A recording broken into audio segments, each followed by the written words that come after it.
कोलकाता के brigade parade ground से आखिरकार तृणमूल कांग्रेस ने अपने 42 प्रत्याशियों के नाम सामने रखकर एक साफ संदेश इंडी गठबंधन को और खासकर कांग्रेस को दे दिया कि पश्चिम बंगाल में अगर कोई गठबंधन में काम करना है तो पश्चिम बंगाल में तृणमूल कांग्रेस के साथ मिलकर ये चुनाव लड़ना चाहिए था।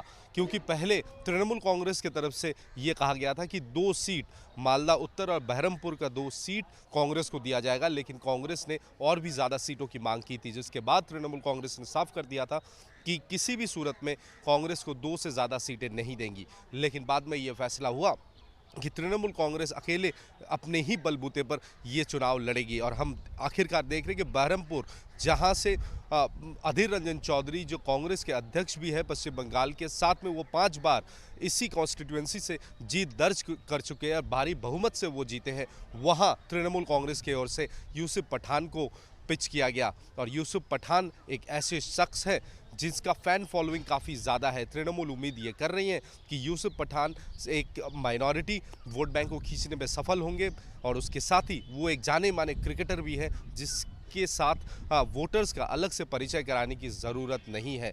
लेकिन यहीं पर कांग्रेस के प्रदेश अध्यक्ष अधीर रंजन चौधरी ने ये सवाल उठा दिया कि क्या ज़रूरत थी यूसुफ पठान को बहरमपुर से पिच करने की, क्योंकि बहरमपुर के साथ किसी भी सूरत में यूसुफ पठान वाकिफ नहीं है। बहरमपुर के लोग भी यूसुफ पठान एक इंसान के तौर पर उनसे परिचित नहीं है। तो क्या सिर्फ अधीर रंजन चौधरी को और कांग्रेस पार्टी को मज़ा चखाने के लिए तृणमूल कांग्रेस ने यूसुफ पठान को उम्मीदवार के तौर पर सामने रखा बहरमपुर कॉन्स्टिट्यूएंसी से?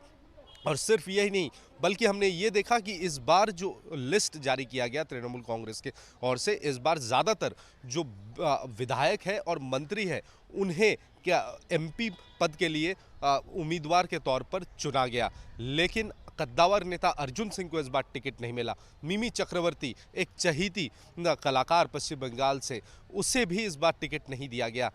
नुसरत जहान का भी नाम कहीं ना कहीं लिस्ट से बाहर है। अपरूपा पोद्दार जो पिछले बार आरामबाग से कैंडिडेट बनी थी और जीती थी भारी बहुमत से, उसे भी हटा दिया गया। लेकिन इस बार कुछ नए चेहरों को भी लाया गया, जैसे रचना बंदोपाध्याय को लाया गया, जो एक बहुत ही परिचित नाम है पश्चिम बंगाल के टेलीविज़न की दुनिया में लोग बहुत अच्छी तरह कनेक्ट करते, उसे इस बार टिकट दिया गया। और ख़ासकर विधायक जो अपने इलाके को, अपने क्षेत्र को बड़ी बाखूबी से जानते हैं, उन्हें इस बार टिकट दिया गया। मंत्री कुछ ऐसे हैं जिन्हें इस बार टिकट दिया गया, क्योंकि तृणमूल कांग्रेस का ये उम्मीद है कि इस बार की जो लड़ाई है वो आर और पार की लड़ाई है। सिर्फ बीजेपी ही नहीं, बल्कि इस लिस्ट जारी करके एक संदेश कांग्रेस के लिए भी सामने रख दिया तृणमूल कांग्रेस ने। लेकिन अब देखना ये होगा कि क्या इस तरह का लिस्ट 42 सीटों में जारी करके ममता बनर्जी एक बहुत बड़ी गलती, अगर इंडी अलायंस की बात की जाए, नहीं की, क्योंकि इंडी अलायंस में साथ चलने का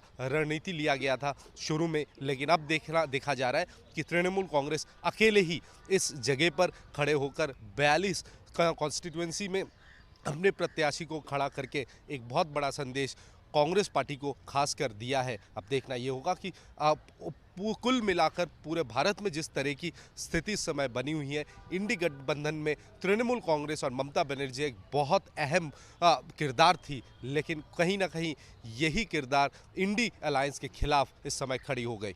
वीडियो जर्नलिस्ट सुमित सरकार के साथ तपस्या सेन गुप्ता, न्यूज़ नेशन, कोलकाता।